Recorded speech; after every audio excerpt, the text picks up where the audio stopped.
সবাই একটু খেয়াল করেন, আমরা কিন্তু অন পেজের বেশ ইম্পর্টেন্ট কিছু ফিচারের দিকে আস্তে আস্তে করে এগিয়ে যাচ্ছি। এবং অন পেজের বেশ কিছু ইম্পর্টেন্ট ফিচারগুলোর মধ্যে আমরা কন্টেন্ট রাইটিং দেখেছি, কিওয়ার্ড রাইটিং দেখেছি, টাইটেল রাইটিং দেখেছি, হেডার এবং টেক্সট ইউজও দেখেছি, তাই না? একটা জিনিস অত্যন্ত ইম্পর্টেন্ট একটা সাইটের জন্য, সেটা হচ্ছে ইউআরএল। ঠিক আছে, ইউআরএল সাইটের স্ট্রাকচার নিয়ে এখন কথাবার্তা বলছি। কিন্তু সার্চ ইঞ্জিনে অপটিমাইজড যদি হতে হয় এবং আমাদের ইউআরএলগুলোকে যদি ইউজার ফ্রেন্ডলি না করি, তাহলে সেটাকে অপটিমাইজ ইউআরএল বলা হয় না, রাইট? হ্যাঁ বলো, জাস্ট মিনিট। আচ্ছা, সবাই একটু খেয়াল করেন যে সাইটের ইউআরএল এটা কিন্তু অত্যন্ত ইম্পর্টেন্ট একটা বিষয়। সাইটের ইউআরএল যদি আমি এটাকে ধরি, মনে করেন কারো একজনকে ধরেছে, কোনো একজনের নামের এগেনস্টে, এই যে ইউআরএলটা হিজিবিজি একটা কিছু এসেছে না, এই ইউআরএলটা অপটিমাইজড ইউআরএল না, বাট এই যে সাইটের এই স্পেসিফিক ইউআরএলটা, এই স্পেসিফিক ইউআরএলটা অপটিমাইজড। তুমি এখানে আসো তো আমার কাছে।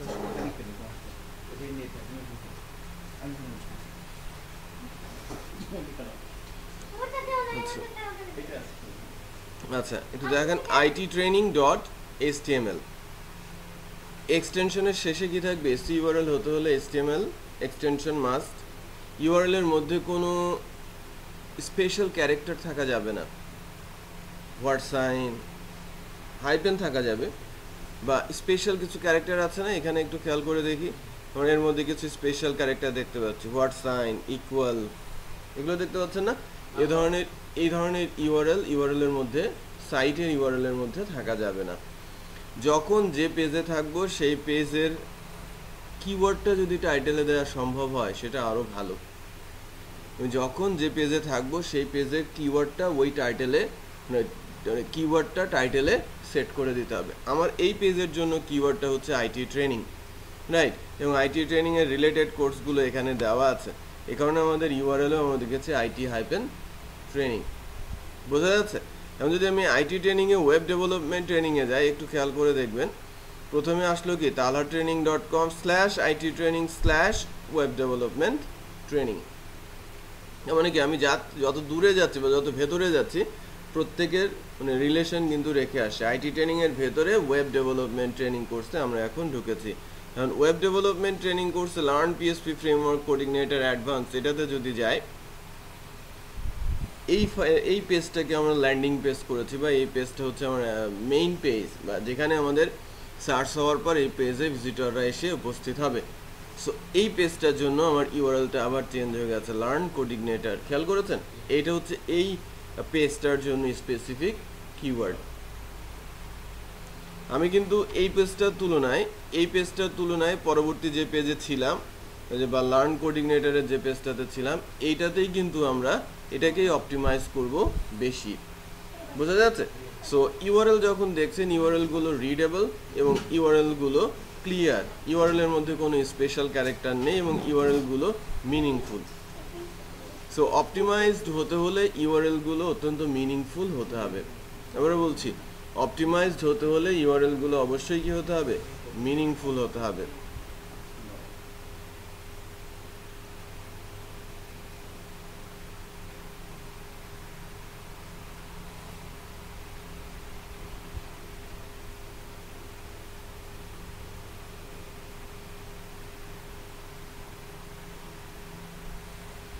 এখন সব ইউআরএল যে লিঙ্ক পেজটাতে আছে সেটাকেই আমরা নর্মালি বলে থাকি সাইট ম্যাপ।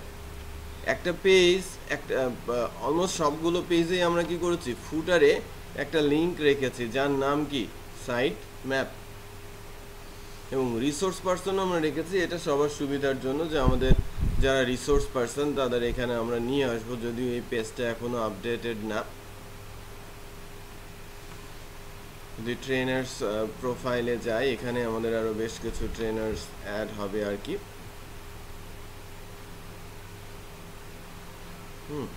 আমাদের নতুন ট্রেনার এখনও এই পেজের সাথে অ্যাড করা হয়, কারণ এই সাইটটাই চেঞ্জ হয়ে যাবে, আমাদের প্রোফাইল পেজগুলোতে যাবে, এটা ভিন্ন দিক।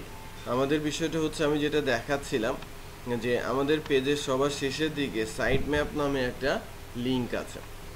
তো সাইট ম্যাপ লিঙ্কটাতে সবগুলো সাইটের লিঙ্ক, সব এই সাইটের সবগুলো লিঙ্ক দেওয়া আছে। এটাকেই আমরা কি বলছিলাম, সাইটের সাইট ম্যাপ। তো সাইট ম্যাপটা এভাবে এটাকে প্রোগ্রামিং করে তৈরি করা সাইট ম্যাপ। আবার আপনি যদি খুব দ্রুত সময়ের মধ্যে সাইট ম্যাপ তৈরি করতে চান এবং ওই সাইট ম্যাপটা ক্লায়েন্টকে দিয়ে দিতে চান বা দেখাতে চান যে এভাবে সাইট ম্যাপ তৈরি হবে, তার জন্য একটা টুল আছে। আবার কিভাবে সাইট ম্যাপ তৈরি করতে হবে তারও একটা স্পেসিফিক এক্সাম্পল আমরা আজকে শিখবো। HTML কোড করে করে কিভাবে আমরা সাইট ম্যাপ তৈরি করতে পারি। তো এখানে আমরা যদি গুগল থেকে যাই, সাইট ম্যাপ জেনারেটর নামে একটা ওয়েবসাইট আছে। এই যে সাইট ম্যাপ জেনারেটর, www.xmlsitemaps.com।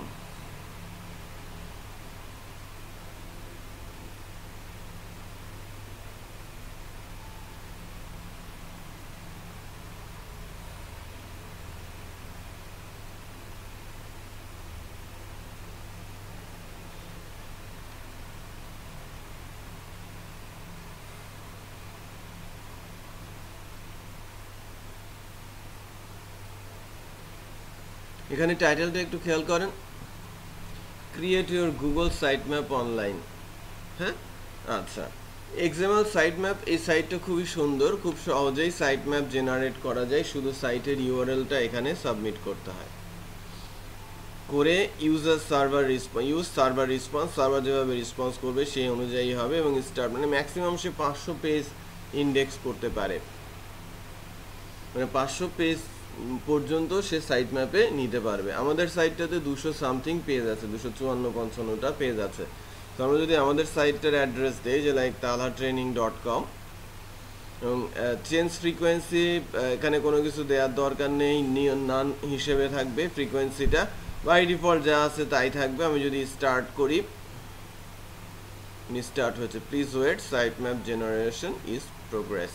আপনি যে কোনো সাইটের সাইট ম্যাপ তৈরি করতে পারেন।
দেখেন, your site map is ready.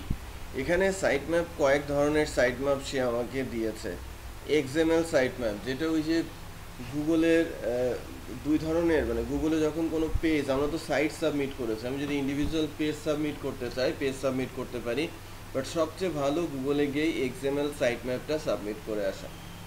তার মানে আপনি আপনার সাইটটা যদি হয়, আপনার সাইটটা যদি লাইভে থাকে, সাইটের রুটে এই এক্সএমএল ফাইলটা আপলোড করে site/sitemap.xml এই ইউআরএলটা যদি গুগলে গিয়ে সাবমিট করে আসেন, তাহলে ক্রাউলার অটোমেটিক এই সাইট চিনে যায়। মানে এই সাইটে যত লিঙ্ক আছে আপনি সাইট ম্যাপের মাধ্যমে দিয়ে দিয়েছেন, বোঝা যাচ্ছে? সো এটা একটা যে আপনি ডাউনলোড করে ওখানে দিয়ে আসতে পারেন। আবার এই যে HTML এর সাইট ম্যাপও আছে, আমরা যদি ভিউ করি,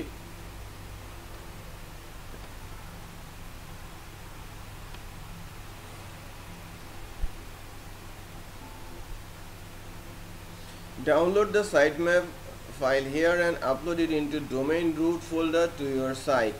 আপনার সাইটে কোথায় রাখতে বলা হচ্ছে খেয়াল করেন, talartraining.com/sitemap.xml রুটে রেখে দিতে হবে। go to your Google Webmaster account and add your sitemap URL, আর এই ইউআরএলটা সাইটম্যাপে অ্যাড করে দিতে হবে, দ্যাটস অল। বিষয়টা বোঝা যাচ্ছে? তার মানে কোনো একটা সাইটে সাইটম্যাপ অ্যাড করতে হলে সাইটের হোস্টিং আর ডোমেন ইনফরমেশন থাকাটা জরুরি। এখন আমরা যখন ব্লগারের সাইটটা করেছি, তখন কিন্তু আমাদের হোস্টিং প্যানেলের ইনফরমেশন আমাদের নেই, কোনো ফাইল আপলোড করার সিস্টেম নেই। তো সেই ক্ষেত্রে যেটা করার অপশন আছে সেটা হচ্ছে আমরা একটা পোস্টই করব, বাট ওই পোস্টটা বানাবো সাইট ম্যাপ আকারে। HTML দিয়ে আমরা কোডটা লিখবো, কোড লিখে সাইট ম্যাপ আকারে ওখানে দিয়ে দিব, পোস্টটা দিয়ে দিব। সাইট ম্যাপ, আমাদের সাইট ম্যাপটা এইটা, বুঝতে পেরেছেন? সো ওইটা আমরা করতে শিখবো আর কি। বাট এখান থেকে আমরা সাইট ম্যাপ যদি দেখি, যে কিছুক্ষণ আগে আমরা সাইট ম্যাপটা দিলাম, এই যে তারা আমার 187টা পেজ পেয়েছে এই কারেন্ট টাইমে, এবং এই 87টা পেজের লিঙ্ক তারা কিন্তু তৈরি করে দিয়েছে, এবং কার আন্ডারে কে আছে সেগুলো কিন্তু এখানে দেখা যাচ্ছে। তো একটা সুন্দর সাইট ম্যাপ কিন্তু HTML মোডের সাইট ম্যাপও তারা আমাকে তৈরি করে দিচ্ছে, আর গুগলে ইউজ করার জন্য গুগলের সাইট ম্যাপও সে কিন্তু আমাকে তৈরি করে দিচ্ছে। কনফিউশন আছে সাইট ম্যাপ নিয়ে, বাট সাইট ম্যাপ আমরা HTML দিয়ে বানাতে শিখবো একটু পরেই। আপনারা ভিন্ন ভিন্ন ওয়েবসাইটের সাইট ম্যাপ জেনারেট পেজ, এটা HTML পেজই বানানো হয়েছে, এবং প্রত্যেকটা হাইপার লিঙ্ক করে দেওয়া হচ্ছে। এখান থেকে ক্লিক করলে ওই সাইটে চলে যাবে, ঠিক আছে? এখান থেকে ক্লিক করলে ওই সাইটে চলে যাবে, এখানে শুধু টাইটেলগুলো চলে আসে, ঠিক আছে? এখানে সাইটের সাইট টাইটেলগুলো চলে আসে। আপনার এখন কয়েকটা ওয়েবসাইটের সাইট ম্যাপ তৈরি করা যায় কিভাবে, এবং সাইটের ইউআরএল এই যে নিচের দিকে K2 যে আইটেমগুলো আছে, K2 item, user, IT solution বা আইটি ট্রেনিং, যে সাবসেকশনগুলো আছে না, এই সাবসেকশনগুলো চলে আসে। হ্যাঁ, এই মেনুগুলোর উপর এটা জুমলা দিয়ে করা, তো জুমলা K2 কম্পোনেন্ট দিয়ে করা। সো আপনাকে এগুলো রিমুভ করে দিতে হবে। বেসিক্যালি আমাদের এখানকার যে সাইট ম্যাপটা আছে, আমার এই সাইট ম্যাপটা বা ওই যে কোনো সাইটের সাইট ম্যাপ, যদি মনে করেন 200টা পেজ আছে, যে কোনো সাইটে কতগুলো লিঙ্ক আছে এটা কি আমার জানা আছে? খুব কঠিন হবে প্রত্যেকটা সাইট লিঙ্ক ভিজিট করে করে সাইট ম্যাপে অ্যাড করা। সো আমি এই সাইট ম্যাপ জেনারেটরে যাব, সাইট ম্যাপ জেনারেট করব, করার পরে এখানে যে রিডান্ডেন্ট বা আননেসেসারি ফিল্ডগুলো থাকবে বা টেক্সটগুলো থাকবে বা লিঙ্কগুলো থাকবে, সেগুলোকে রিমুভ করে দেব। বুঝতে পেরেছেন? এই যে এই বিষয়টা কম্পোনেন্ট K2, এটাকে আমি রিমুভ করে দেবো। আইটেম 4 পেজ, এগুলোকে আমি হয়তো রিমুভ করে দিয়ে লিঙ্কগুলোকে এখানে রেখে দিব। ইউজার, লিঙ্কগুলোকে আমি এখানে রেখে দিব। আইটি সলিউশনে একটা সেগমেন্ট করে তাকে লিঙ্ক রাখবো, কর্পোরেট ট্রেনিংয়ের সেগমেন্ট করে লিঙ্ক রাখবো, এভাবে রেখে রেখে যাবো আর কি। আচ্ছা, এটা ছিল সাইট ম্যাপ জেনারেশন। আর কীভাবে সাবমিট করতে হবে সেই প্রসেসটা আমরা দেখলাম আর কি। কোনো একটা সাইট কীভাবে সাবমিট করতে হয়, যদি হোস্টিং ডোমেন প্যানেল থাকে সেক্ষেত্রে ওই সাইটটা তুলে ওই সাইটের সাইট ম্যাপ কীভাবে দিতে হয় সেটা আমরা কিন্তু দেখতে পারি। আমরা একটা এক্সাম্পল দেখবো শেষের দিকে কীভাবে একটা সাইট হোস্ট করতে হয়, ওই সাইট হোস্টিংয়ের ওখানে গিয়ে কীভাবে সাইট ম্যাপ দিয়ে আসতে হয় সেটাও আমরা দেখে নেব। আচ্ছা, এখন আমরা সরাসরি সাইট ম্যাপ তৈরি করতে শিখবো আর কি।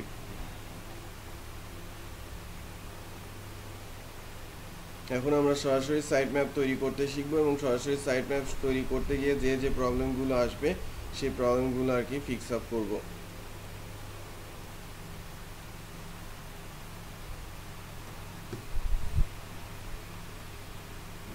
তো সবাই নেটবিনস খুলেন।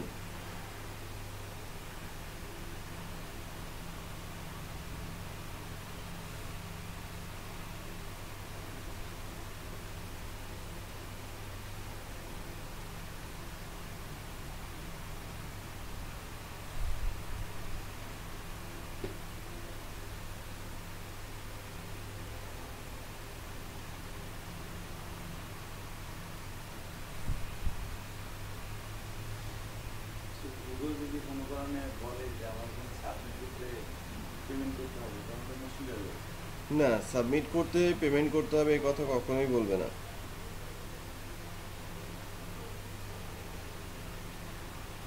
মানে এটাই হচ্ছে তাদের বিজনেস। সেখানে যদি ক্রোর্স অফ বা বিলিয়ন্স অফ লিঙ্ক না থাকে সেখানে ভিজিটররা কখনোই কি আসবে না। সো এই জায়গাগুলো তারা ফ্রি দেবেই, বুঝতে পেরেছেন?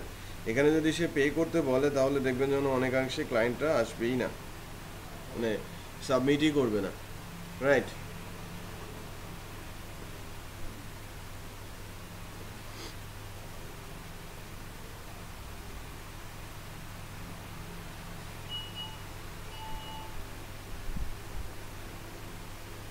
আমরা এখানে সার্চ ইঞ্জিনে এসইওর একটা লিঙ্ক করেছিলাম, বা এসইও কোথায় গেল? এসইও, যে এসইও ব্যাচ 12, এসইও ব্যাচ 12 এর মধ্যে ডে 5 আছে কি ডে 7 না?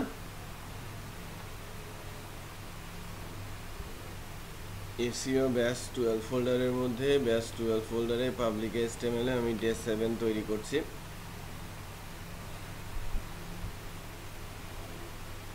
ঠিক আছে, ডে 07, ডে 7 এর মধ্যে আমরা এখন যেটা করব, একটা HTML ফাইল তৈরি করে নিব। পারছেন? রাইট ক্লিক করে নিউ থেকে একটা HTML ফাইল নিচ্ছি, এটার নাম দিচ্ছি sitemap.html।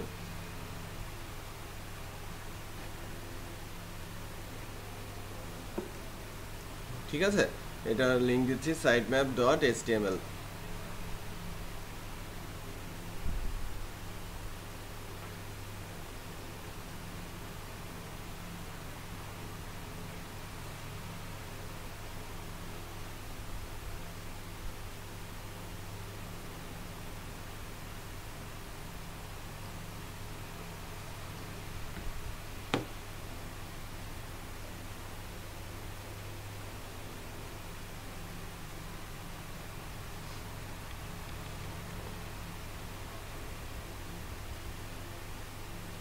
আচ্ছা, এখন HTML ফাইলটা করেছি। সাইট ম্যাপ করার জন্য প্রথমেই যেটা হবে, সাইট ম্যাপের টাইটেল অবশ্যই কি হয়, ম্যাপ এভাবে লেখা হয়, অথবা একসাথে সাইট ম্যাপ লেখা হয়, সাইট স্পেস ম্যাপ, অথবা কি একসাথে সাইট ম্যাপ। ঠিক আছে, এভাবে লেখা হয়ে থাকে, বাট বেস্ট প্র্যাকটিস হচ্ছে সাইট ম্যাপটা আলাদা করে লেখা। নাইস, আমার টাইটেলটা হলো, এখন আমরা যদি কোনো সাইটের সাইট ম্যাপ দাঁড় করাতে চাই, আমরা যদি মনে করেন তালহা ট্রেনিংয়েরই সাইট ম্যাপ দাঁড় করাতে চাই, এটা আমার site map link, resource person link, তারপরে আমার হোম লিঙ্ক। ঠিক আছে, সেগুলো সাইট ম্যাপ আর রিসোর্স পারসন সবার উপরে আছে, আমার হোম লিঙ্ক আছে। মনে করেন আমি ফার্স্টে লিঙ্ক তৈরি করতে চাচ্ছি, সো এখানে এসে আমি যে হোম লিঙ্কটা তৈরি করব, লিঙ্ক তৈরি করার সময় প্রথমে সবসময় আমাদের মনে রাখতে হবে লিস্ট তৈরি করতে হবে। লিস্ট তৈরি করার জন্য HTML এ লিখতে হয় UL, ঠিক আছে, তারপরে লিখতে হয় LI। ওই যদি লিস্টটাকে বলি হোম, এবং হোমের উপরে প্রেস করলে আমার এটা একটা অ্যাঙ্কর টেক্সট হবে, এবং অ্যাঙ্কর টেক্সটটা রেফারেন্স দেয়া থাকবে, এইচ রেফ আমাদের অ্যাড্রেসটা। তো হোমটা কি মানে, আমাদের হোম মানে হচ্ছে সাইট ইউআরএল, একদম ডোমেনটা, তাই না? ইউআরএলটা কপি করে এনে কোথায় দিচ্ছি, এই href এর মধ্যে দিয়ে দিচ্ছি। তার মানে কি হলো, হোমে যখন ক্লিক করা হবে তখন talhatraining.com ওয়েবসাইটের হোম পেজে চলে যাবে। সো আমি এটাকে যদি সেভ করাই, এবং তারপরে রাইট সাইড থেকে নিয়ে এটাকে রাইট ক্লিক করে আমি যদি ওপেন করাই, ওপেন উইথ ফায়ারফক্স, যে হোমটা চলে আসছে না, খেয়াল করেছেন? দেখেন হোমটা চলে আসছে। ঠিক এভাবে আমরা আমাদের লিঙ্কগুলো বানাতে পারি না? 8-10টা লিঙ্ক বানিয়ে ফেলেন তো।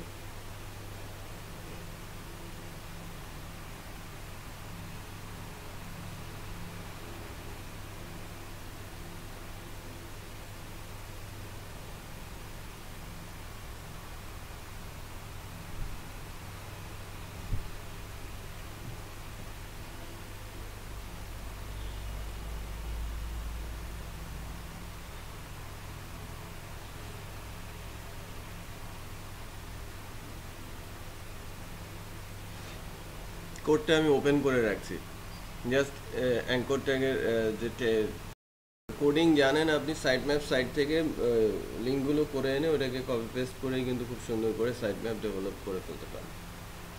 বুঝতে পেরেছেন?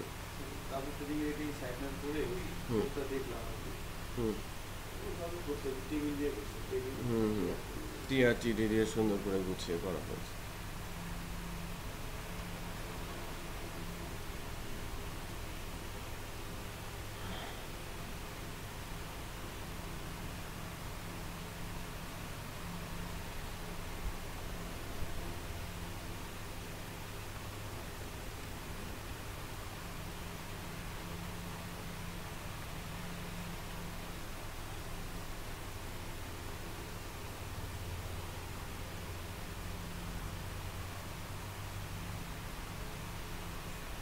ডে 2 এর পিডিএফটাকে দেওয়া হয়েছিল আপনাদের?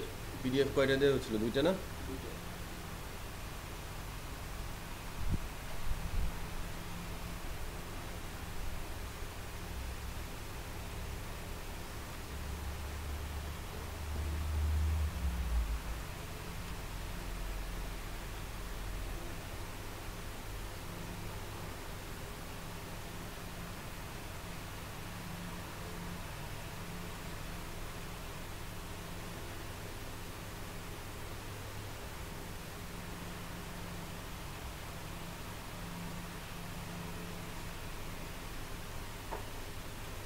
আচ্ছা, এখন ওই 2 নম্বর স্লাইডারের আপনারা স্লাইডার নাম্বার 7, 8, 9, 10, 11, 12, 13, 14, 15, 16, 17, 18, 20, 21, 2, 3, 4, 5,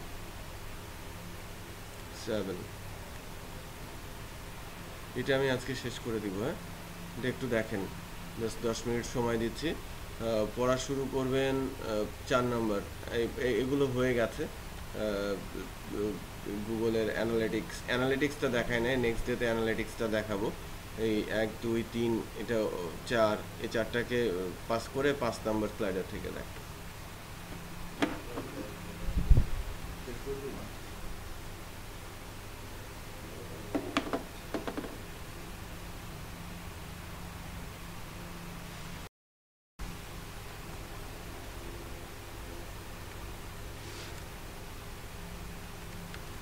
ইম্পর্টেন্ট কিছু বিষয় আছে, আপনারা একটু আমরা একটু দেখি। হ্যাঁ, 7 নম্বর স্লাইডে চলে যান সবাই। এখানে কিছু টুলের কথা বলা আছে, আমরা কিভাবে ব্লগ তৈরি করতে হয় 5-এ গতদিন আমরা দেখেছি, তাই না? হ্যাঁ হ্যাঁ, 6 নম্বর স্লাইড থেকে আমরা 5 নম্বর স্লাইডে ওয়ার্ডপ্রেস থেকে ব্লগ তৈরি করা যায়। আমরা গতদিন ব্লগার থেকে ব্লগ তৈরি করেছি, তাই না? সো ব্লগার থেকে ব্লগ তৈরি করেছে, আপনারা এবার আজকে গিয়ে ট্রাই করবেন ওয়ার্ডপ্রেস থেকে কীভাবে ব্লগ তৈরি করা যায়, ওয়ার্ডপ্রেসের ব্লগটাতে কীভাবে সাবমিট করা যায়। ঠিক আছে? সো google.com ওয়েবমাস্টার টুলে গিয়ে অথবা ইয়াহু সাইট এক্সপ্লোরার অথবা বিংয়ের ওয়েবমাস্টার টুলে গিয়ে কীভাবে সাবমিট করতে হয় সে বিষয়গুলো এখানে বলা হতো। আমরা গুগলে সাবমিট করতে শিখেছি লাস্ট ডেতে।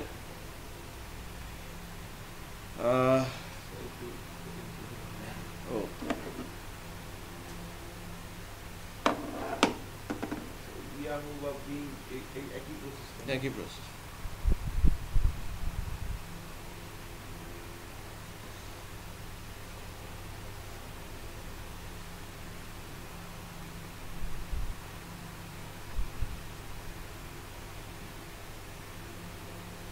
আচ্ছা, আসে না? আমরা একটু দেখি যে step by step process to make SEO friendly in Google Yahoo Bing to all domain site. So এখানে আপনি 7 নম্বরে এসে একটা বিষয় বলা আছে ডোমেন নেম অপশনস।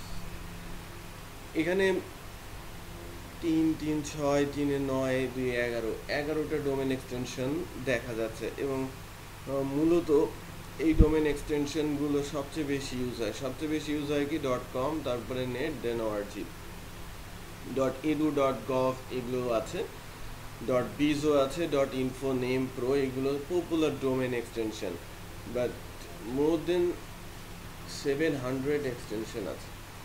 ঠিক আছে, মোর দেন 700, যেটা এখন মোর দেন 1000-এ চলে গেছে। রিসেন্টলি অ্যাডেড ডোমেনের মধ্যে মানে এক্সটেনশনের মধ্যে যে এক্সটেনশনটা সবচেয়ে জনপ্রিয়তা পেয়েছে সেটা হচ্ছে .me, হ্যাঁ, .me, হ্যাঁ, .me, এছাড়া .pw, পার্সোনাল ওয়েব, এ ধরনের এক্সটেনশনগুলো কাজ করছে। টেকনো বলে আরও কিছু ডোমেন এক্সটেনশন আছে হোস্টিংয়ের জন্য, হোস্টিংয়ের ডোমেন এক্সটেনশন, বিভিন্ন টাইপের জন্য বিভিন্ন ধরনের ডোমেন এক্সটেনশন আছে। বাট জেনারেল কেসে সবচেয়ে ভালো এক্সটেনশন বা বেস্ট বা টপ লেভেল ডোমেন যেটাকে বলা হয় সেটা হচ্ছে কি .com। এখানে টপ লেভেল ডোমেনগুলোর কথাই কিন্তু বলা আছে। আমরা যখন কোনো ডোমেন কিনবো তখন চেষ্টা করব ফার্স্টেই ওই ডোমেনটা কিনতে যা শেষের এক্সটেনশনটা যেন .com হয়। যদি না পাওয়া যায় সেক্ষেত্রে আদার্স অপশন নিয়ে চিন্তা ভাবনা করা যায়। বাট আপনি যদি সিরিয়াস বিজনেসে যান, এখনও .com-এর যে প্রাধান্য, সেক্ষেত্রে ভিন্ন কোনো এক্সটেনশনে ডোমেন নিয়ে সেটা দিয়ে বিজনেস করাটা কিন্তু রিয়েলি ভেরি টাফ। বাট যদি সেটা হয় অর্গানাইজেশন, এডুকেশনাল ইনস্টিটিউট বা কোনো একটা গভর্নমেন্টের অর্গানাইজেশন, অথবা হতে পারে কোনো একটা পোর্টাল, সেক্ষেত্রে ইনফো, বিজ, গভ, org, এডু, নেট এগুলো ইউজ করা যেতে পারে। মানে বিজনেস ডোমেন যদি সেটা হয়, আপনি যদি ওই পার্টিকুলার প্রোডাক্ট বা সাইটটা নিয়ে বিজনেস করতে চান, .com হওয়াটাই শ্রেয়। ওকে, এখন এসইওর ক্ষেত্রে যেটা হচ্ছে যে এসইওর ক্ষেত্রে টপ লেভেল ডোমেনের প্রায়োরিটি বা এর অ্যাডভান্টেজেস আছে। সো টপ লেভেল ডোমেনগুলো যখন দেখা যায় যে টপ লেভেল ডোমেনগুলো যখন ক্রিয়েট হচ্ছে, টপ লেভেল ডোমেনগুলো অটোমেটিক সার্চ ইঞ্জিনে ইন্ডেক্সড হয়। মানে ডোমেন ক্রিয়েট হয়েছে, আপনার সাইট নেই, তারপরেও সার্চ দিলে কিন্তু ওই ডোমেনগুলো চলে আসে। অ্যাকচুয়ালি যখন আপনি সাইটের ডোমেন পারচেস করতে যাবেন তখন দুইটা বিষয় আপনাকে মাথায় রাখতে হবে। যে আপনি যদি সিরিয়াস বিজনেসে যেতে চান, অবশ্যই আপনাকে ডোমেনের লাইফ টাইমটা বাড়াতে হবে। 2 হচ্ছে ডোমেনটা মিনিংফুল হতে হবে সাইটের সাথে। যদি এটা হয় যে আপনার মূল যে কিওয়ার্ডটা সেটা ডোমেনের মধ্যে রাখা সম্ভব হয়, তাহলেই আপনার সাইটটা 50% বা তার চেয়ে বেশি অপটিমাইজ আগে থেকেই হয়ে যায়। মানে ইরিলিভেন্ট নেম আর সাইটের অন্যরকম, রাইট? লাইক বাংলাতে আপনি নিত্যবাজার লিখেছেন, বাট নিত্যবাজার অ্যাকচুয়ালি শপিং কার্ট বা ই কমার্সের সাথে যাচ্ছে কি, বাট ওটা সাইটটা কি ই কমার্স টাইপের। সো এ ধরনের কেসে আপনার অপটিমাইজেশনটা অনেক টাফ হয়ে যায়। লাইক আমাদের সাইটের ক্ষেত্রে যদি আমি বলি তালহা ট্রেনিং, সো ট্রেনিং কথাটা কিন্তু এখানে উল্লেখ করা আছে। সো যেহেতু আমাদের কিওয়ার্ড আইটি ট্রেনিং, তার একটা অংশ কিন্তু আমাদের কিওয়ার্ডের মধ্যে ঢুকে যাচ্ছে। সো যদি ক্লায়েন্ট আপনার কাছ থেকে সাজেশন চায় কিওয়ার্ডের সাইটের ডোমেনের ব্যাপারে, সেক্ষেত্রে আপনি জিজ্ঞেস করবেন আপনার মূল ডোমেন মানে মূল কিওয়ার্ডটা কি, সেই কিওয়ার্ডের কিছু ওয়ার্ড বা সাম অফ ওয়ার্ড বা পোর্শন অফ ওয়ার্ড যদি আপনি তাকে বুঝিয়ে সেই টাইপের ডোমেন নিতে পারেন, তাহলে আপনার কাজ অর্ধেক কমে যায়। বোঝা যাচ্ছে?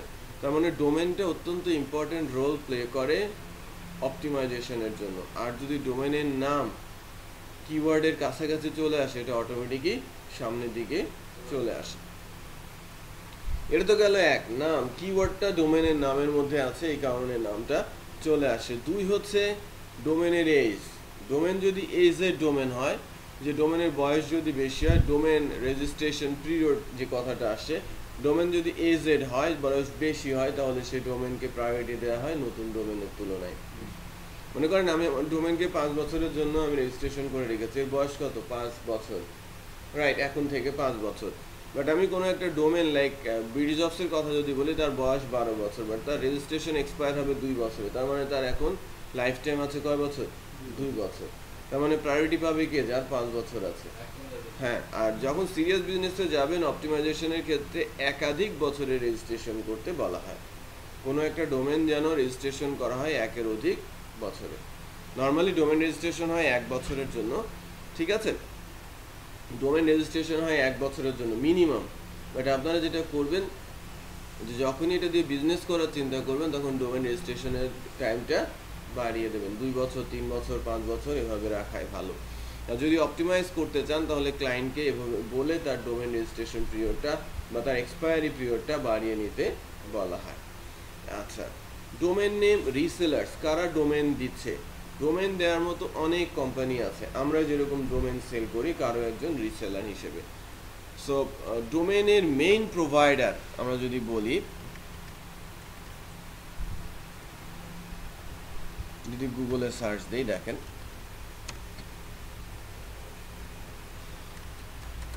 মেইন ডোমেন সার্ভার,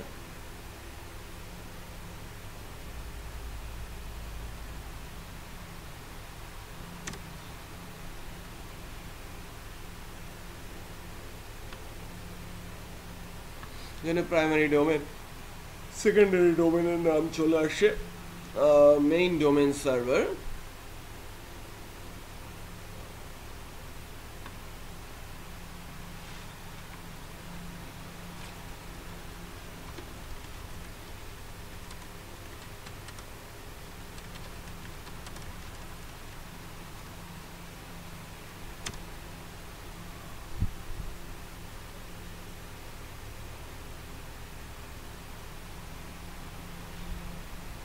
ধরনের হোস্টিং সাইটের নাম আসে, এটা আমাদের খুঁজে বের করতে হবে মেইন ডোমেন সার্ভার কোনটা। So main domain server actually US navy এখন পর্যন্ত মনিটর বা মেইনটেইন করে যতটুকু জানা আছে। সো ইউএস ডিফেন্স যারা প্রথমে ডোমেনের নাম ক্রিয়েট করে এবং এটা ক্রিয়েট করে 1985 সালে, অনেক আগে, 30 বছর আগে ডোমেনের সার্ভার ক্রিয়েট হয়েছে। বা তারা কিন্তু সরাসরি ডোমেন সেল করে না, ডোমেন সেল করে কিছু রিসেলার্সদের মাধ্যমে। সো রিসেলার্স, কিছু রিসেলার্স আছে যারা ডোমেন, যাদের কাছ থেকে আমরা ডোমেন কিনতে পারি। ডোমেনের মেইন সার্ভার, সেখানে রিসেলারদের প্রাইস খুব কম রাখে। মনে করেন আমি যদি রিসেলার হতে চাই মেইন সার্ভারের, সেক্ষেত্রে হয়তো এরকম লাইক $2 মিলিয়ন ওখানে পে করে তারপরে তার রিসেলার হতে হবে। আপনি যত ডোমেন সেল করেন, এটা আপনার ব্যাপার, যত প্রাইস দিয়ে করতে পারেন সেটা আপনার, বাট আপনাকে ফার্স্ট টাইম দিতে হবে কত, $2 million, like something like that. So তারা হয়তো $1-1.5 বা $2 দিয়ে ডোমেন কিনে আমাদের কাছে সেল করে $10 থেকে $15 মধ্যে .com এর যে ডোমেনগুলো, সেই ডোমেনগুলো। কিছু ওয়ার্ল্ড ওয়াইড রিনাউন্ড ডোমেন রিসেলার্সদের নাম আছে, ডোমেন নেম সেলার্সদের নাম আছে GoDaddy, নেমস্পেস, নেমচিপ অ্যাকচুয়ালি, আর ইনম, এরা অত্যন্ত জনপ্রিয়। এছাড়াও আছে রিসেলার ক্লাব, রাইট, যারা অত্যন্ত জনপ্রিয় ডোমেন রিসেলার্স। এটা ছিল হচ্ছে অ্যাকচুয়ালি ডোমেন কাদের কাছ থেকে নেবেন, ডোমেন বিষয়টা কি, আর ডোমেনের এস কি, ডোমেনটা মিনিংফুল, এই বিষয়গুলো কিন্তু আমাদের একটু মাথায় রাখতে হবে। সো অত্যন্ত ইম্পর্টেন্ট একটা সাইটের জন্য ডোমেন। আপনি যদি ডোমেনটা পরে কিনেন, এসইওটার কথা আগে চিন্তা করেন, তাহলে এসইও ইঞ্জিনিয়ারের সাথে অবশ্যই কথা বলে নিতে হবে। আর এসইও ইঞ্জিনিয়ার যখনই কথা বলবে তখনই কিন্তু এই পয়েন্ট আউটটা আপনারা করবেন যে ডোমেনের নামের মধ্যে কিছু একটা কিওয়ার্ড ঢুকিয়ে দাও, তাহলে সেটা অপটিমাইজেশন অটোমেটিক সরাসরি হয়ে যাবে। 2 নম্বর আরেকটা বিষয় আছে এখানে যে সাইট, বড় সাইটকে অপটিমাইজ করাটা কিন্তু ডিফিকাল্ট। এই কারণে সাইটগুলোকে ছোট ছোট করে নেওয়াটাই কিন্তু ওয়াইজ। আপনারা সাবডোমেইন, সাব ফোল্ডার অপশন, এগুলো সম্পর্কে ধারণা আছে না? সাবডোমেইন কনসেপ্ট আছে, লাইক আমি যদি কোনো একটা বলি যে সাইট.com, এটা যদি আমার মেন সাইট হয়, ঠিক আছে, সাইট.com এটা যদি মেন সাইট হয়, আমি আলাদা আলাদা ফোল্ডার করে সাইট কিন্তু রাখতে পারি। ধরেন আমার সাইট.com এর মুভিগুলো আলাদা ফোল্ডারে, বুকসগুলো আলাদা ফোল্ডারে, অপশনসগুলো আলাদা ফোল্ডারে আছে, এবং ওখান থেকে সাইটটা ডিসপ্লে হচ্ছে, এবং প্রত্যেকেরই হোম পেজ আছে। তাহলে ওই সাইটগুলো মানে আলাদা আলাদা করে আমি মুভি, বুক, অপশনসকে আলাদা আলাদা করে সাবমিটও করতে পারবো এবং তাদেরকে আলাদা আলাদা করে অপটিমাইজও করতে পারবো। বাট পুরো সাইটটা দিয়ে যদি আমরা অপটিমাইজ করতে চাই তাহলে আমাদের সাইটে কিন্তু মানে অপটিমাইজেশন স্কোর উঠানো এবং ভালো অপটিমাইজ করাটা কিন্তু ডিফিকাল্ট হয়ে যাবে। এই জন্য বলা হচ্ছে ইনস্টেড অফ দিস, হ্যাঁ, ডু দিস, আমাকে এইটা করতে বলা হচ্ছে যে সাবডোমেনে কনভার্ট করতে বলা হচ্ছে, মানে সাইটটাকে ভেঙে ফেলতে বলা হচ্ছে। আমাদের কয়েকটা প্রোডাক্ট আছে, হ্যাঁ, না বড় সাইট হলে সেগুলোকে ভেঙে সাবডোমেন করতে বলা হচ্ছে। আমাদের দেখেন কিছু সাইট আছে, ebook.talhavidi.com, sms.talhavidi.com, হোস্টবাড়ি,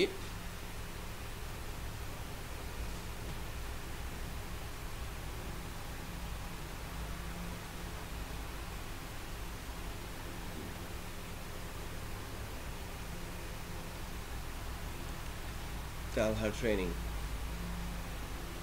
মূল সাইটটা হচ্ছে talhavidi.com। কনসেপ্ট আমাদের 5টা সাইট, হ্যাঁ 5টা সাইটের 5 জনকে, 5টা সাইট লাইক আমি যদি মনে করতাম যে আমার তালহাবিডির মধ্যেই সবাইকে রাখবো, আমার সাইটটা ইউজ হয়ে যেত। তালহাবিডির মধ্যেই তালহা ট্রেনিং আছে, তালহা SMS আছে, তালহার ইবুক আছে, আবার হোস্টিং সাইটও আছে, সব আছে। তাহলে এটা কিন্তু এই সাইটটাকে অপটিমাইজ করাটা রিয়েলি ভেরি ডিফিকাল্ট হতো। এই কারণে আমাদের স্লাইডে যে বিষয়টা বলা আছে, যেটা করতে বলা হচ্ছে do this, that means subdomain করতে বলা হচ্ছে, or this that means different কোনো ডোমেন নেমই করে ফেলতে বলা হচ্ছে। মানে সাইটকে আননেসেসারিলি বড় করতে এখানে নিষেধ করা হচ্ছে অপটিমাইজেশনের জন্য।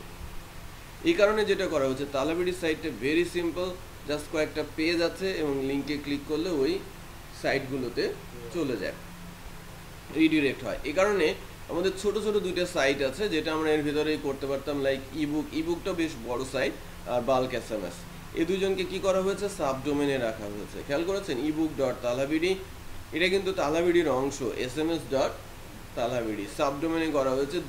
প্রত্যেকের চেহারা কিন্তু আবার ডিফারেন্ট, সো প্রত্যেকে আমরা আলাদা আলাদা সাইট হিসেবে ট্রিট করছি এবং তাদেরকে আপনার সহজে অপটিমাইজ করতে পারবো, বোঝা যাচ্ছে। আবার এই প্রোডাক্টগুলো 2টা আমাদের তালহা ট্রেনিংয়ের যে সাইটটা আর হোস্টবাড়ির যে সাইটটা অনেক বড়, সো এদেরকে আলাদা ডোমেনেই পাঠিয়ে দেওয়া হয়েছে। আমরা কিন্তু চাইলে এটা একটা ডোমেনে রেখে একটা সাইটের মধ্যেই সবগুলো সাবসেকশন করতে পারতাম, তখন কিন্তু অপটিমাইজেশনটা অনেক বেশি ডিফিকাল্ট হয়ে যেত। বাট এখন যেহেতু এটাকে ছোট ছোট করে ফেলা সম্ভব হয়েছে, আলাদা আলাদা করে আমরা কিওয়ার্ডিং করতে পারবো, আলাদা আলাদা করে হোম পেজ বানাতে পারবো, আলাদা করে অ্যানালাইসিস করতে পারবো, আলাদা করে সব কিছুই কিন্তু করা সম্ভব, পারফরমেন্স মেজারমেন্টও পসিবল। এখানে এরকম হবে না যে তালহা হোস্টের কারণে তালহা ট্রেনিং মার খেয়ে যাচ্ছে বা তালহা ট্রেনিংয়ের কারণে তালহা SMS মার খেয়ে যাচ্ছে, যেহেতু আলাদা আলাদা অপটিমাইজেশন তাদের ক্ষেত্রে করা সম্ভব হচ্ছে। সো যদি বড় সাইট হয় সেক্ষেত্রে ক্লায়েন্টকে রিকোয়েস্ট করতে হবে অথবা ক্লায়েন্টকে বোঝাতে হবে যে বড় সাইট করলে অপটিমাইজেশনের কি আছে, ডিসঅ্যাডভান্টেজ আছে, ছোট করতে হবে, সাইটগুলোকে ভেঙে ছোট করতে হবে। হ্যালো, ক্লাস নেই, আমাদের হাবিব সহ 2জন, একজনের ক্লাস আছে আর একজনের একটা অনুষ্ঠান আছে। না ক্লাস ক্যান্সেল করে পিছাই যাবে, তার মধ্যে ওয়ার্ডপ্রেস জন্য শুরু হবে না, ওখানে স্টুডেন্ট ভর্তি করা যাবে, শেষ করতে হবে। হাবিব শিখতেছে।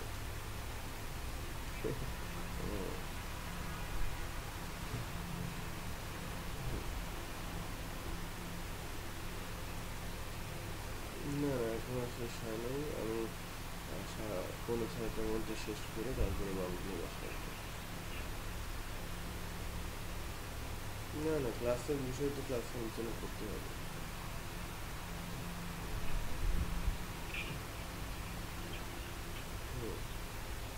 ধূপ ঢাকা আবার হচ্ছে কেন?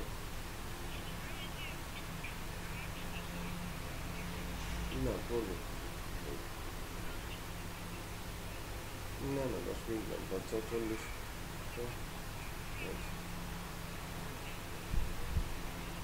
আচ্ছা ঠিক আছে।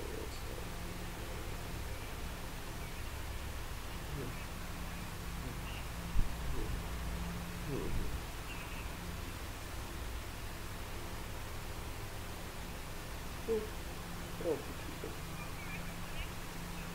না মিথ্যে কথা বলি।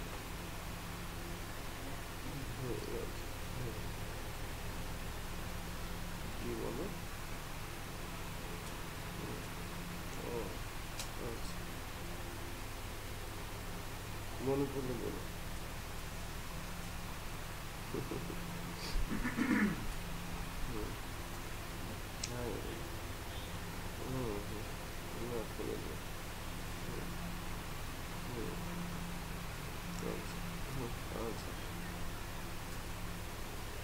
আচ্ছা হচ্ছে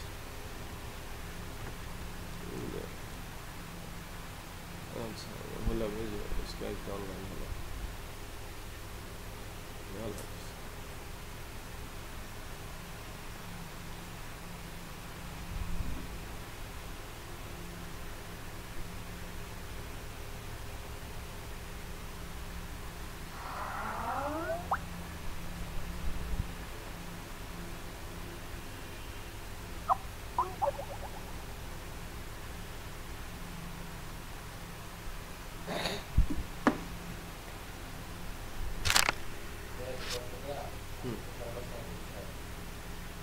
আচ্ছা হুম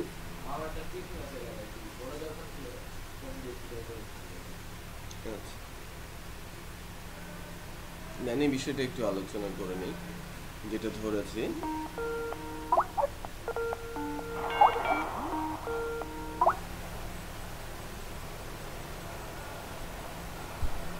আচ্ছা যেটা নিয়ে কথা বলছিলাম এই যে সাইট স্প্লিটিং এই যে আমি সাইটকে যত বড়ই সাইট হোক না কেন সাইটকে স্প্লিট করে ফেলতে হবে বুঝা যাচ্ছে সো মূল সাইটের সাথে যদি সাবফোল্ডারে থাকে সেখান থেকে আমরা এটাকে সাব ডোমেনে নিতে পারি অথবা সরাসরি চেঞ্জ করে ভিন্ন ভিন্ন ডোমেনেও করতে পারি যেমন আমাদের পাঁচটা সাইট মূল সাইট কি ছিল তালাবিডি সেখান থেকে আমরা সাবডোমেন করেছি তালাবিডি ইবুক ডট তালাবিডি SMS ডট তালাবিডি এদেরকে আবার যখন বড় সাইট এর চেয়েও বড় সাইট হচ্ছে তাহলে আমাদের হোস্টিং সাইট হোস্ট বাড়ি আলাদা করে দেওয়া হয়েছে তালা ট্রেনিং আলাদা একটা সাইট হিসেবে আসে যাতে আমরা প্রত্যেককে আলাদা আলাদা করে অপটিমাইজ করতে পারি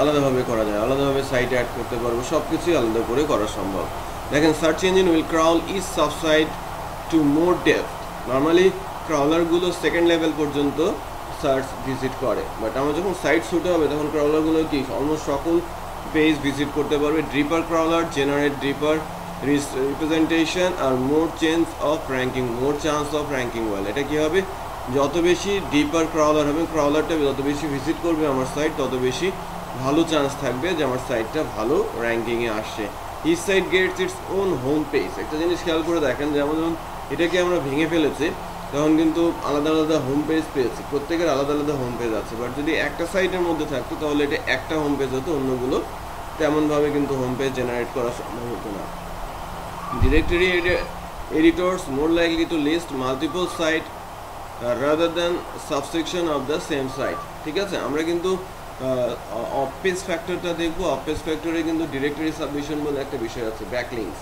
তো এটা যখন তৈরি করতে যাব তখন কিন্তু একই সেকশনে কিন্তু আমরা এটাকে সাবমিট করব না আমরা আলাদা আলাদা সাইট আলাদা আলাদা সাবসেকশন হয়েছে তখন এটাকে আলাদা আলাদাভাবে সাবমিট করা সম্ভব হবে পেজ র্যাঙ্ক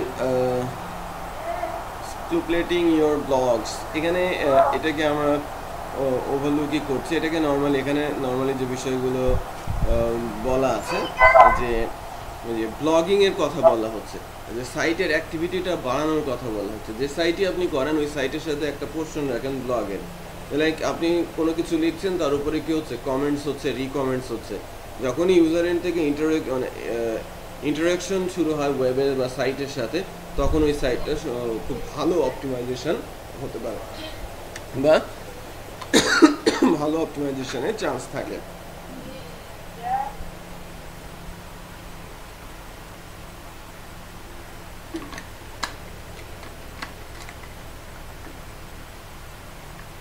ভালো অপটিমাইজেশনের কিন্তু সুযোগ থাকে আর কি যেটা আমি বলতে চাচ্ছিলাম এই যে আরো কিছু বিষয় বলেছিলাম না heading tags emphasize tags within post bold strong extra এটা তো আছেই কিন্তু আগেই বলেছি ব্লগ অপটিমাইজেশনের ক্ষেত্রে বলা হচ্ছে যে ব্লগগুলো যখন করা হবে ব্লগগুলো কিছু কিছু ব্লগ আছে না সাইটে স্টিকি বাই ডিফল্ট থেকে যায় একদম উপরের দিকে আমরা যে কাজগুলো করে থাকি যে আমরা ফেসবুকেও কিন্তু করা যায় পেজটাতে কোনো একটা পোস্টকে পিন পোস্ট করে রাখা যায় যে আপনি যত পোস্ট দেবেন ওইটাই প্রথমে থাকবে বাকিগুলো তার নিচে চলে আসবে সো ঠিক সেভাবে যদি ব্লগের একটা অপশন তৈরি করে রাখেন মোস্ট পপুলার যে ব্লগটা যেখানে বেশি অ্যাক্টিভিটি হচ্ছে ওখানে যদি পিন করে রাখেন তাহলে অ্যাক্টিভিটিটা অনেক বেড়ে যাবে। যে ব্লগের অ্যাক্টিভিটি বাড়ালে ব্লগ অপটিমাইজেশন করলে আপনার সাইটটা অটোমেটিক অপটিমাইজেশনের দিকে যাবে। এইটা অত্যন্ত ইম্পর্টেন্ট একটা পার্ট যেটা আমাদের জানা দরকার। পেজ টাইটেল, সেকশন এ, সেকশন বি, সেকশন সি এবং সেকশন ডি। কোনো একটা সাইটে পেজ যখন আপনি তৈরি করবেন, আমরা এখান থেকে এটাকে বোঝাই। যে বিষয়টা খুবই ইম্পর্টেন্ট, যে প্রথমে টাইটেল হবে, তারপরে হেডার বসবে, দেন মেনু লিঙ্ক হবে, দেন কন্টেন্ট হবে, সাইড বার হবে এবং সবার শেষে কী হবে, ফুটার হবে। আর আরেকটা জিনিস ইম্পর্টেন্ট, যে মেনুগুলো ইমেজ ইউজ করা যাবে না। আমরা অনেক সাইট দেখি না মেনু বাটনগুলো ইমেজ দিয়ে তৈরি করা। অনেক আগে যেটা সবচেয়ে বেশি হতো, এখন তেমন বেশি না হলেও কিন্তু হয়। অনেক ফেন্সি টাইপের সাইট দেখা যায় এবং সেখানে মেনু লিঙ্কগুলো বাটন ইমেজ দিয়ে করা। বাটন ইমেজ দিয়ে করা সাইটগুলো অপটিমাইজ হয় না, ওই লিঙ্কগুলো অপটিমাইজ হয় না। অনেক সময় দেখা যায় যে মেনুগুলো ফুটারে, সেটাও কিন্তু রিয়েল ওয়ে না, অপটিমাইজেশন রুলসকে ভায়োলেট করে। ঠিক আছে, তার মানে মেনুগুলো হতে হবে ব্যানারের নিচ দিয়ে, তার নিচে থাকতে হবে কি কন্টেন্ট, তার সাইড বার থাকতে হবে এবং সবার শেষে একটা ফুটার থাকতে হবে। এবং আরেকটা জিনিস ইম্পর্টেন্ট, এখানে এই স্লাইডারটা আপনারা পড়ে দেখবেন, যেটা এখান থেকে ক্লিয়ার হবে যে আলাদা আলাদা হবে প্রত্যেকটা পেজের টাইটেল কি হবে, আলাদা আলাদা করে প্রত্যেকটা পেজের টাইটেল হবে। সেকেন্ড সেগমেন্ট সেকশন এ তে একটা নেভিগেশন থাকবে, এখানে গ্রাফিক্স অ্যালাউড না, এখানে বলা আছে কিন্তু। সেকশন বি টেক্সট অনলি, আমরা যেটা বলছিলাম যে সেকশন বি মানে কি, মেনুর পরে কি থাকবে, কন্টেন্ট থাকবে। সেকশন সি নেভিগেশন মেনু, ফুটারের উপরে সাইটে নেভিগেশন মেনু থাকে না। আর section C the company contact information, সবার শেষে কি থাকে, কোম্পানির কন্ট্যাক্ট ইনফরমেশন। এই হিসেবে যদি একটা সাইটকে সাজানো যায়, তাহলে এই স্ট্রাকচারটা এসইও স্ট্রাকচার বা সাইট অ্যানালাইসিস হিসাবে ধরা হয়। সো আমরা এখানে যে হিসেবে লেখা আছে সেই হিসেবে সাইটের স্ট্রাকচারটা বানানোর চেষ্টা করব। এখন কন্টেন্টের ভেতরে দুইটা জিনিস আছে, যে 11 পিক্সেলের টেক্সট পর্যন্ত অ্যালাউড। যদি 11 পিক্সেলের নিচেও চলে আসে টেক্সটগুলো, তাহলে ওই টেক্সটগুলোকে সার্চ ইঞ্জিন স্প্যাম টেক্সট হিসেবে ধরে। তার মানে আপনি অবশ্যই খেয়াল করবেন সাইটের ভেতরে যেন ছোট ছোট টেক্সট না থাকে। মোর দেন কি হবে, 11 মানে ইকুয়াল অর গ্রেটার হতে হবে কি 11 পিক্সেলের বেশি অথবা সমান হতে হবে টেক্সটগুলো, এর চেয়ে ছোট করা কখনোই যাবে না। ইন্টারনেট মার্কেটিং ইম্পর্টেন্ট কেন, সেটা এখানে বলা হচ্ছে। আচ্ছা ঠিক আছে, আপনার যেহেতু কাজ আছে আমি আজকে এখানে ছেড়ে দিচ্ছি। হ্যাঁ।